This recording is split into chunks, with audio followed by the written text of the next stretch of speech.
Hello friends, welcome back to my YouTube channel. तो friends, इस video में हम पियाजे की थ्योरी को पढ़ेंगे, जो है हमारी कॉग्निटिव डेवलपमेंट और इंटेलेक्चुअल डेवलपमेंट की। ये काफ़ी इंपॉर्टेंट है और एग्ज़ाम में यहाँ से क्वेश्चन पक्का ही आता है।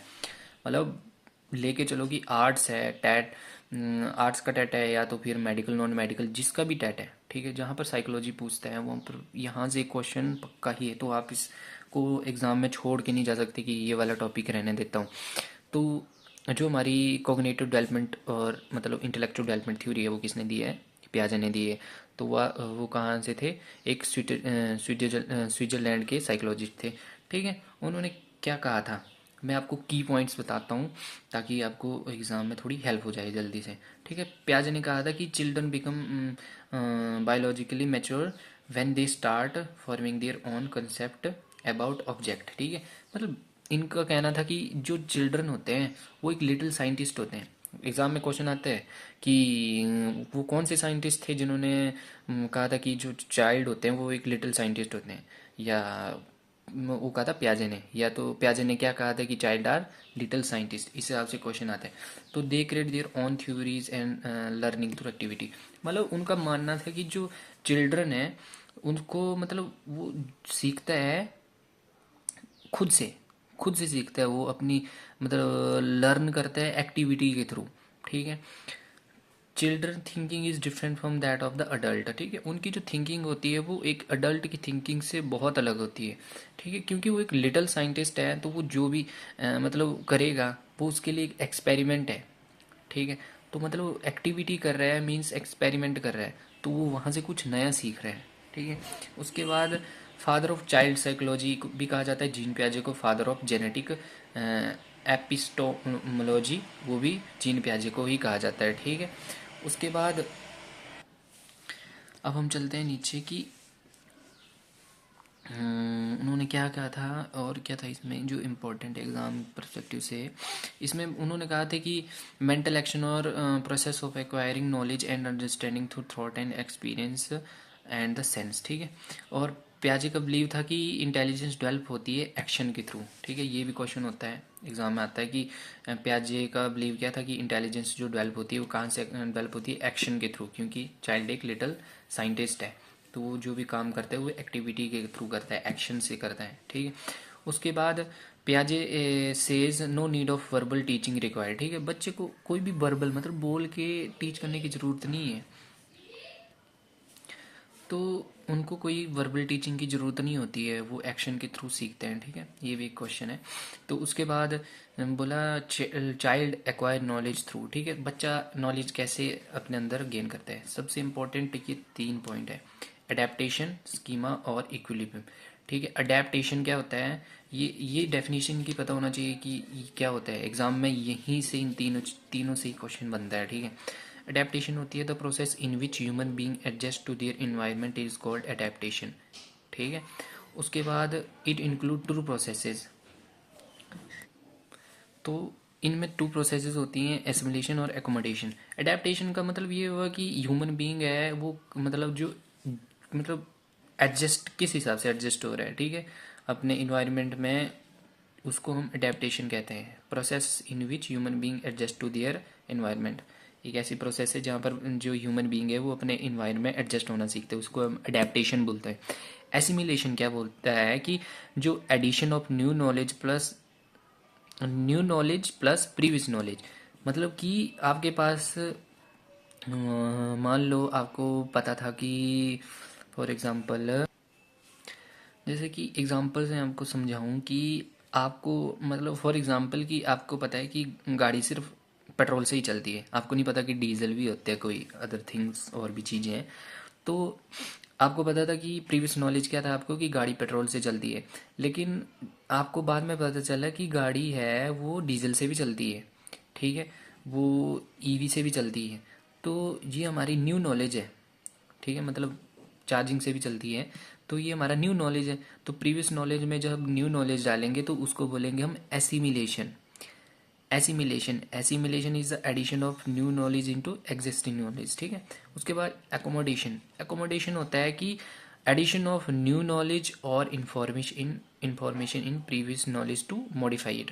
मतलब इसमें हमारे पास न्यू नॉलेज होगा और प्रीवियस नॉलेज होगा, और उसमें हम मतलब न्यू नॉलेज को प्रीवियस नॉलेज में ऐड करेंगे और उसको मॉडिफाई कर देंगे, तो एक न्यू रिजल्ट बनेगा, तो उसको हम बोलेंगे एकोमोडेशन। तो इन दोनों को याद रखना। उसके बाद मतलब क्वेश्चन आता है कि स्कीमा का कंसेप्ट किसने दिया था, तो वो जीन पियाजे ने दिया था।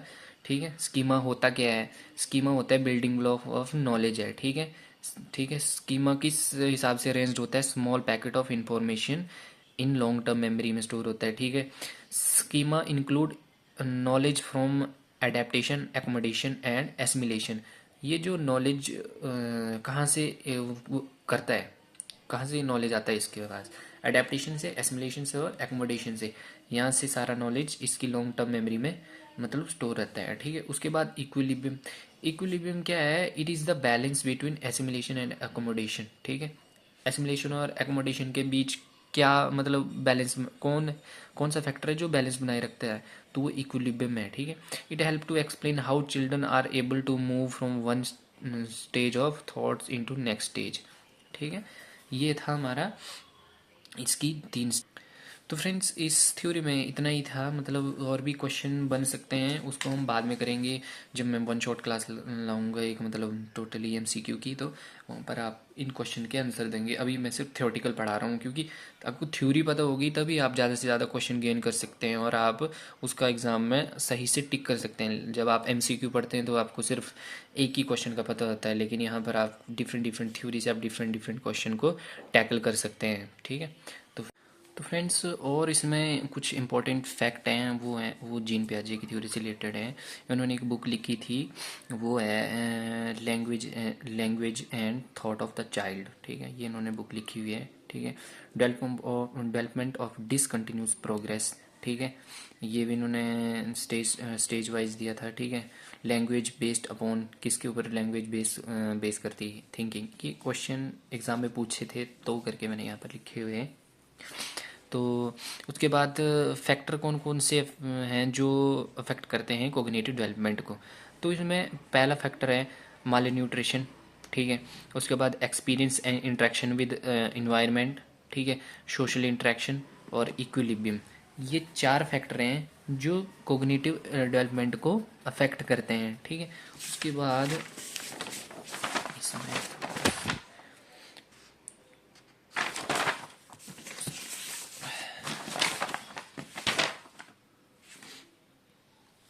उसके बाद इन्होंने 4 स्टेजेस ऑफ कॉग्निटिव इंटेलेक्चुअल भी दी थी। यहाँ से क्वेश्चन आता है कि सेंसरी मोटर जो स्टेज होती है वो 0 से 2 साल तक होती है। ठीक है, इसमें बच्चा क्या करता है?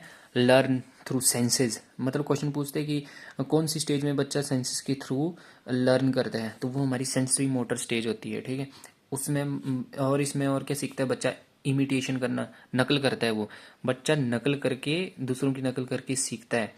और ऑब्जेक्ट परमानेंस। ठीक है, भूल जाता है कि ये मतलब इसमें मतलब बच्चा भूल जाता है कि मान लो वो किसी डॉल के साथ खेल रहा है, उसको लगता है कि मतलब इसमें ये बताने की बात की गई थी ऑब्जेक्ट परमानेंस में। मान लो कि बच्चा किसी टॉय के साथ खेल रहा था और आपने वो टॉय फेंक दिया। ठीक है, मतलब बच्चा काफ़ी जिद कर रहा था, आपने ऐसे मतलब फेंक दिया उसको, लेकिन वो आपके हाथ में है, तो उसको लगता है कि हाँ सच में टॉय को फेंक दिया है।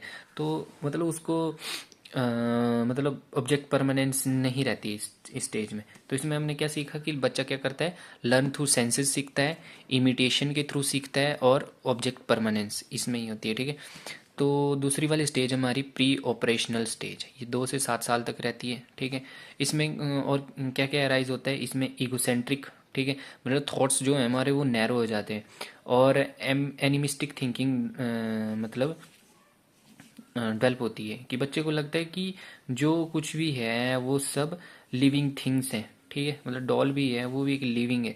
तो मतलब इस स्टेज में आपने देखा होगा बच्चे डॉल के साथ खेलते हैं। ठीक है, मतलब उनको लगता है कि हाँ डॉल जो है वो सच में एक रियल पर्सन है। मतलब उसके बाद थर्ड है हमारा कंक्रीट ऑपरेशनल स्टेज, ये रहती है हमारी 7 से 11 साल तक। यहाँ पर बच्चा लॉजिक थिंकिंग, मतलब लॉजिक थिंकिंग करना सीखता है, जैसे कि मतलब किसी भी कंसेप्ट के पीछे क्या लॉजिक लगे, जैसे कि 2 × 2, ठीक है, 4। तो बच्चे ने लॉजिक लगाया कि 4 क्यों आया, क्योंकि हमने वहाँ पर प्लस किया था। मान लो कि क्वेश्चन दिया होगा कि 2 × 7, ठीक है, तो =14। तो टीचर ने पूछा 2 × 7 =14, तो यहाँ पर क्या लॉजिक लगा, तो यहाँ पर मल्टीप्लाई का लॉजिक लगा। तो यहाँ पर बच्चा जो है वो लॉजिक थिंकिंग सीखता है 7 से 11 साल की एज में। उसके बाद जो हमारी लास्ट स्टेज है वो है फॉर्मल ऑपरेटिंग स्टेज, ये 12 साल के बाद तक रहती है, ठीक है। इसमें क्या होता है, अब्स्ट्रैक्ट लॉजिक, मतलब जो आंखों के सामने नहीं है उसका भी मतलब लॉजिक लगा लेता है वो। जैसे कि फॉर एग्जांपल जैसे कि केमिस्ट्री, मान लो केमिस्ट्री का कोई कंसेप्ट है, ठीक है, जैसे टीचर हमें बोलते थे कि इमेजिन करो एक एटम है, मॉलिक्यूल है, वो है नहीं, हमने नहीं देखा उस स्टेज में, लेकिन वो बच्चा उस चीज़ का मतलब लॉजिक लगा लेता है कि हाँ वो उसको अपने दिमाग में सोच रहा है हाइपोथेटिकल, ठीक है, हाइपोथेटिकली उसको सोच रहा है कि हाँ एटम है, मॉलिक्यूल है, इस हिसाब से ऐसे करके चीज़ें रनवे हो रही हैं, ठीक है। और इसमें बच्चा डिडक्टिव रीजनिंग भी करता है, ठीक है। और क्वेश्चन है कि concrete thinking is also called, concrete thinking को और क्या कहा जाता है, परसेप्चुअल थिंकिंग भी कहा जाता है, ठीक है। और कंक्रीट थिंकिंग हमारी मतलब जो होती है वो उसको परसेप्चुअल थिंकिंग भी बोलते हैं, ठीक है। फादर ऑफ कंस्ट्रक्टिज्म, वो भी जीन पियाजे को कहा जाता है, ठीक है। उसके बाद लैंग्वेज बेस्ड अपॉन थिंकिंग किसने कहा था, पियाजे ने कहा था, ठीक है। ठीक है फ्रेंड्स, तो नेक्स्ट वीडियो में हम सोशो कल्चरल थ्योरी पढ़ेंगे जो वाइवस्की ने दी थी। तो वीडियो को देखना मत भूलना, और अगर आपको वीडियो अच्छी लगती है तो प्लीज़ लाइक शेयर और सब्सक्राइब कर देना, ताकि किसी और भी बच्चे की हेल्प हो जाए।